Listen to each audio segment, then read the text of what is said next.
Les super-héros décryptés avec Thierry.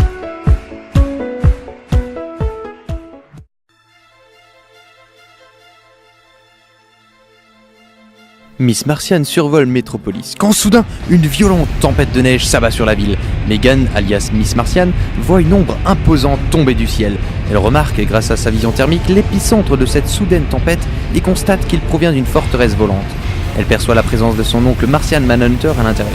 Et elle découvre que John, son oncle, est aux prises avec le télépathe Psimon. Instinctivement, elle entre dans leur combat psychique, mais bien vite elle se rend compte qu'elle n'est pas de taille. Le télépathe leur fait subir à tous deux des illusions d'incendie, ce qui a pour effet de les rendre instantanément faibles et à bout de force. Elle parvient cependant à réveiller John et le supplie d'attirer l'attention. Megan sort alors du combat intérieur et détruit la forteresse volante, usant de ses pouvoirs télékinétiques. John sort alors de sa transe hypnotique de par le froid alentour qui réveille son corps, tandis que Psimon, ne possédant pas la faculté de voler, commence à tomber. Megan le retire de chuter et tandis qu'il revient à terre, il constate que la forteresse volante alimentait le blizzard, celui-ci disparaissant peu à peu. Arrivé à Metropolis, il rencontre Superboy sur la supersphère, transportant l'ombre qu'ils avaient aperçue plus tôt, le super vilain Mammoth. La prison Belle Rêve va donc pouvoir accueillir 2 nouveaux pensionnaires.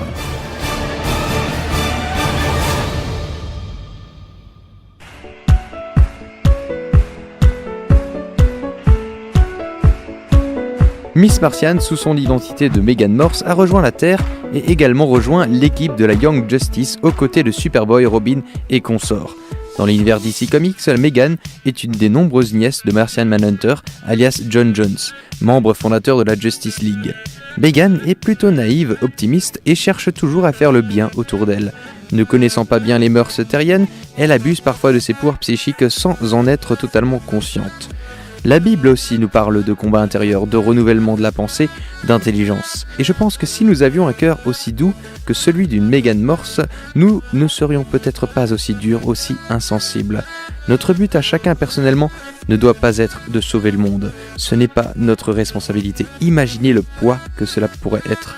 Mais si nous pouvons apporter notre grain de bonheur, notre main tendue à notre prochain, je pense qu'il n'y a là ni mal ni orgueil à faire le bien d'une façon locale.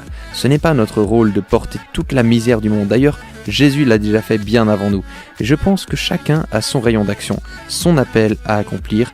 Et un peu à l'image de Miss Martian, cherchons donc à être bons et à faire le bien autour de nous.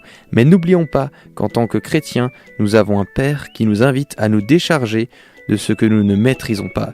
Confions-lui donc tout.